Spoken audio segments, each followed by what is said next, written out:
વરુણ પટેલને એસપીજી અધ્યક્ષ લાલજી પટેલનું પણ સમર્થન મળ્યું। પાટીદારોને દરેક જગ્યાએ અન્યાય થઈ રહ્યો હોવાનું લાલજી પટેલે જણાવ્યું। એડબ્લ્યુએસ રાજકારણમાં પણ આપવું જોઈએ તેવું લાલજી પટેલે જણાવ્યું। કહ્યું, અમે એસપીજીમાં પણ આ વાતને ઉઠાવીએ છીએ, અન્ય સમાજને મળે તેનો પણ અમને કોઈ વાંધો નથી। પાટીદારો જાગશે નહીં તો આવનારા સમયમાં જોવા પણ નહીં મળે તેમ જણાવ્યું। ઈડબ્લ્યુએસના લાભથી રાજકારણમાં પણ જે હોશિયાર છે તેને લાભ મળશે તેમ લાલજી પટેલે જણાવ્યું।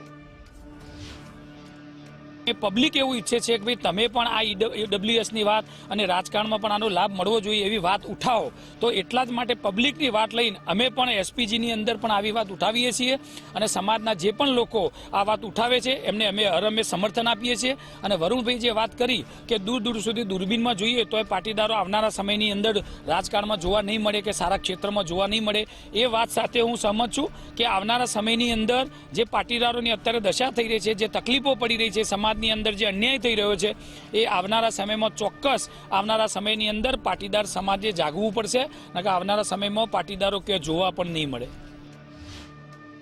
તો ઈડબ્લ્યુએસ રાજકારણમાં પણ લાવવું જોઈએ તે માંગ વરુણ પટેલ દ્વારા કરવામાં આવી। જે પ્રકારે મહેસાણા દૂધસાગર ડેરીમાં ડિરેક્ટર પદની જે પ્રકારે બિનહરીફ વરણી થઈ છે, ત્યાર પછી ફરી એક વખત આજે વરુણ પટેલે પોસ્ટ કરી હતી અને ત્યાર પછી પાટીદાર પ્રતિનિધિત્વ છે એમાંથી અનેક લોકો સામે આવ્યા। અલ્પેશ કથિરિયાએ એમને સમર્થન જાહેર કર્યું। એડબ્લ્યુએસ અનામત લાગુ થાય તો પાટીદાર સમાજને ખૂબ મોટો ફાયદો થઈ શકે તેમ અલ્પેશ કથિરિયાએ જણાવ્યું। જો કે ઈડબ્લ્યુએસ મામલે આ પહેલા પણ પાટીદારો દ્વારા માંગ કરવામાં આવી ચૂકી છે, હાઈકોર્ટમાં પહેલેથી જ પિટિશન દાખલ કરાયેલી છે, પરંતુ આજે વધુ એક વખત વરુણ પટેલે પોસ્ટ કરી હતી અને એને લઈને આખો મામલો ફરી ગરમાયો છે। વરુણ પટેલને એસપીજી અધ્યક્ષ લાલજી પટેલનું પણ સમર્થન મળ્યું છે। એમણે પણ કહ્યું કે પાટીદારો સાથે અન્યાય થઈ રહ્યો છે, દરેક પાટીદારે એક સાથે આવવું જોઈએ, ઈડબ્લ્યુએસ રાજકારણમાં મળવું જોઈએ। એસપીજીમાં પણ પોતે આ વાતને ઉઠાવી રહ્યા છે તેમ લાલજી પટેલે કહ્યું કે અન્ય સમાજને પણ ઈડબ્લ્યુએસ મળે તો અમને કોઈ વાંધો નથી, પાટીદારો જાગશે નહીં તો આવનારા સમયમાં જોવા પણ નહીં મળે। જો કે ઈડબ્લ્યુએસ લાવવામાં આવે તો એના કારણે ખૂબ મોટો ફાયદો રાજકારણમાં પાટીદાર સમાજને પણ મળી શકે તેમ છે। બીજી તરફ ઠાકોર સમાજમાંથી અલ્પેશભાઈ ઠાકોરે પણ કહ્યું કે ઈડબ્લ્યુએસ તેમને પણ મળવું જોઈએ। ઠાકોર સમાજની પણ ખૂબ બહોળી સંખ્યા છે, ખૂબ મોટો સમાજ છે, ત્યારે ઠાકોર સમાજ એટલે કે આખા બિન અનામત વર્ગમાં ઈડબ્લ્યુએસ લાગુ કરવામાં આવે છે, એનાથી ખૂબ મોટો ફાયદો થઈ શકે તેમ છે તેવું અલ્પેશભાઈ ઠાકોર દ્વારા પણ જણાવવામાં આવ્યું છે। આખી વાત ત્યારે ઉઠી છે દૂધસાગર ડેરીમાં બિનહરીફ વરણી થઈ અને ડિરેક્ટર પદ જે બિનહરીફ રીતે ચૂંટાઈ આવ્યા છે, ત્યાર પછી વરુણ પટેલે એક પોસ્ટ કરી અને કે જે વરણી કરી દેવામાં આવી છે, ચોકલેટની જેમ આ પદ આપી દેવામાં આવ્યા હોવાનો તેમણે આક્ષેપ કર્યો। અને હવે રાજકારણમાં પણ જો પોતાનું પ્રતિનિધિત્વ જાળવી રાખવું છે, આપણું ઋતપો જાળવી રાખવો છે, તો પછી ઈડબ્લ્યુએસ રાજકારણમાં પણ લાવવું જોઈએ એવી માંગ એમના દ્વારા કરવામાં આવી છે। જો કે પાટીદાર સમાજમાંથી તો પહેલેથી જ હાઈકોર્ટમાં આ મામલે પિટિશન દાખલ કરવામાં આવી છે। થોડાક દિવસ અગાઉ જ હજુ આ મુદ્દે જ્યારે પાટીદારોની બેઠક થઈ હતી ત્યારે આ વાત ઉપર ચર્ચા થઈ હતી અને આજે ફરી એક વખત વરુણ પટેલે આ પોસ્ટ કરી છે સોશિયલ મીડિયા પર। મહેસાણા દૂધસાગર ડેરીમાં જે પ્રકારે સત્તાના સોગઠા ગોઠવાયા હોવાના આક્ષેપો થયા, માણસાથી પૂર્વ ધારાસભ્ય અમિત ચૌધરી બિનહરીફ થયા, ખેરાલુથી ધારાસભ્ય સરદાર ચૌધરીના પત્ની પણ બિનહરીફ થયા, સાથે જ અશોક ચૌધરી પણ દૂધસાગર ડેરીમાં બિનહરીફ થયા છે। એટલે કે પાટીદાર સમાજનું, પાટીદારોનું પ્રભુત્વ ઘટ્યું હોવાનું અત્યારે માની રહ્યા છે પાટીદાર અગ્રણીઓ, અને એને જ લઈને હવે એમણે કહ્યું કે રાજકારણમાં પણ ઈડબ્લ્યુએસ લાવવું જોઈએ અને જો એ થાય છે તો પછી પાટીદાર સમાજને ખૂબ મોટો ફાયદો થઈ શકે તેમ છે। લાલજી પટેલે તો એટલા સુધી પણ કહી દીધું કે જો એક સાથે નહીં આવીએ તો કદાચ એવું બની શકે ભવિષ્યમાં કે પાટીદાર ક્યાંય દેખાય પણ નહીં। એમણે કહ્યું કે એસપીજીમાં પણ અમે આ વાતને ઉઠાવીએ છીએ।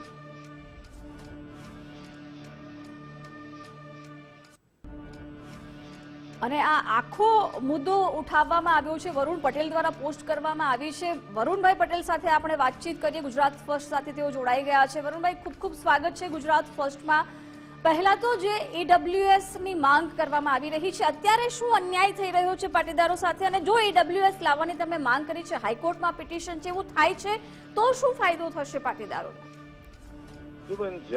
જેવી રીતે શિક્ષણ અને રોજગારમાં એક પ્રતિનિધિત્વની માંગ ઉઠી હતી, એક સિક્યોરિટીની માંગ ઉઠી હતી કે હવેની સ્થિતિમાં બિન અનામત વર્ગ એ અનામત વર્ગ કરતા શોષિત, વંચિત અને પીડિત વધારે છે. અમારામાં એક વર્ગ હતો કે જેને શિક્ષણ અને રોજગારમાં એક સપોર્ટની એક વ્યવસ્થાની જરૂર હતી. એના માટે થઈ અને એક અનામતની માંગણીનો સૂર ઉઠ્યો. એમાં ખૂબ મોટા લાંબા સંઘર્ષ પછી આખરે બિન અનામત વર્ગને અનામતની સિક્યોરિટી મળી, બિન અનામત વર્ગનું આયોગ મળ્યું અને ઘણી બધી સિદ્ધિઓ મળી. પણ સેમ એની એ સ્થિતિઓ અત્યારે હાલ હવે જે સર્જાવાની શરૂ થવા જઈ રહી છે સ્થાનિક સ્વરાજની ચૂંટણીમાં. સ્થાનિક સ્વરાજની ચૂંટણીમાં જે પ્રમાણે પહેલા 10% ઓબીસી રિઝર્વેશન હતું, એ ચૂંટણી પંચે રાજકીય પ્રેશરમાં, રાજકીય બીકમાં અણઘટ રીતે 27% અનામત લાગુ કરી દીધી. અને એમાં જે સુપ્રીમ કોર્ટનું જજમેન્ટ છે, એ સુપ્રીમ કોર્ટના જજમેન્ટનું પૂરેપૂરું પાલન થયું નથી. ઝવેરી કમિશનનો રિપોર્ટ સરકાર દ્વારા કે ચૂંટણી પંચ દ્વારા પબ્લિશ કરવામાં નથી આવ્યો, એના વાંધા માંગવામાં નથી આવ્યા. બીજું કે એ જે રિપોર્ટ છે માં બ્લોક બનાવી અને બ્લોક બનાવી આરક્ષણ આપવાની વાત હતી. કોઈ સર્વે ક્યાંય થયું જ નથી. ઝવેરી કમિશને બેઠા બેઠા મજા આવે એવો રિપોર્ટ બનાવી દીધો. અને એમાં તો એ રિપોર્ટમાં એવી વાત કરવામાં આવી કે ભાઈ ઓપન વર્ગની મતદાનની ટકાવારી તો ગુજરાતમાં તો 2% જ છે. હવે આ રીતનો જે રિપોર્ટ બનાવી દેવામાં આવ્યો છે અને અણઘડ રીતે ઓબીસી લાગુ કરવામાં આવ્યું છે, જેનાથી ઓબીસી સમાજને અન્યાય થઈ રહ્યો છે અને ઓપન કેટેગરીને અન્યાય થઈ રહ્યો છે. અને એક બાજુ બહુ જ મોટી રાજકીય શક્તિ છે જે પાટીદાર સમાજનું રાજકીય અસ્તિત્વ ખતમ કરવા સત્તાના જોરે અને પોતાની બુદ્ધિના જોરે પાટીદારોનું રાજકીય અસ્તિત્વ ખતમ કરવા લાગેલી જ છે. અને એમાં પછી આ પ્રશ્ન આવશે તો આવનારા સ્થાનિક સ્વરાજની ચૂંટણી ક્યાંય પણ ખાલી પાટીદાર સમાજ નહીં, બિન અનામત વર્ગનું ક્યાંય પ્રતિનિધિત્વ રહેવાનું જ નથી. બિન અનામત વર્ગ રાજકીય રીતે ટકી શકે એ સ્થિતિમાં જ નથી. તો જેવી રીતે ઓબીસી સમાજને સરકારે, ચૂંટણી પંચે સુરક્ષિત કર્યા અનામત આપીને, તો જેમ તમે ઈડબ્લ્યુએસ જે રૂલ્સથી શિક્ષણ અને રોજગારમાં લગાવવામાં આવ્યું છે એવી જ રીતે ચૂંટણીમાં પણ લાગુ કરવામાં આવે. એકદમ સિમ્પલ માંગણી છે બેન. એટલે વરુણભાઈ, ન્યાયિક પ્રક્રિયામાં તો તમે હાઈકોર્ટમાં પિટિશન કરી દીધી, હવે તમે બીજેપી સાથે જોડાયેલા છો એટલે સ્વાભાવિક તમે સરકારને આ રીતે, સરકારને પણ મૌખિક કે લેખિત રજૂઆત કરી છે, ત્યાંથી તમને શું જવાબ મળ્યો છે જ્યારે તમે આ મુદ્દો ઉઠાવી રહ્યા છો? બેન, સરકારને જ્યારે અમે આજથી 6 મહિના પહેલા પાટીદાર આંદોલનકારીઓની ચિંતન શિબિર કરી હતી, એ પછી જે અમારી 8 માંગણીઓ હતી, 8 માંગણી સરકારમાં, મિનિસ્ટ્રીમાં બધાને સમજાવીને આવ્યા છીએ. એ પછી એમની સૂચનાથી અને માર્ગદર્શન હેઠળ ચીફ સેક્રેટરીને અને સેક્રેટરીને પણ વિગતવાર 2-3 કલાક આ પરફેક્ટ આ માંગણી મુખ્ય લોકો જઈ અને સમજાવીને આવ્યા છીએ. બરોબર છે. એમાંથી ઓનલાઈન ગેમિંગ અને ગેમ્બલિંગમાં અમને રિઝલ્ટ મળી ગયું છે.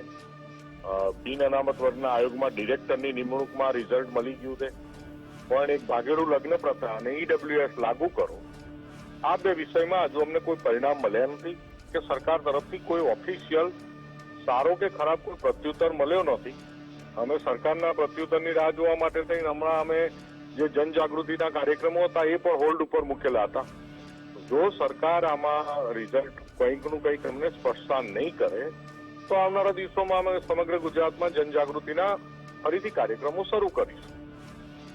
બિલકુલ, વરુણભાઈ અમારી સાથે જોડાયા, આભાર આપનો. તો વરુણભાઈ પટેલે કહ્યું કે જે પ્રકારે સરકારને રજૂઆત કરી છે પરંતુ હજુ સુધી સરકાર તરફથી કોઈ રિસ્પોન્સ મળ્યો નથી, પરંતુ જો એમની માંગ સાથે આગળના દિવસોમાં વધુ કાર્યક્રમો યોજશે.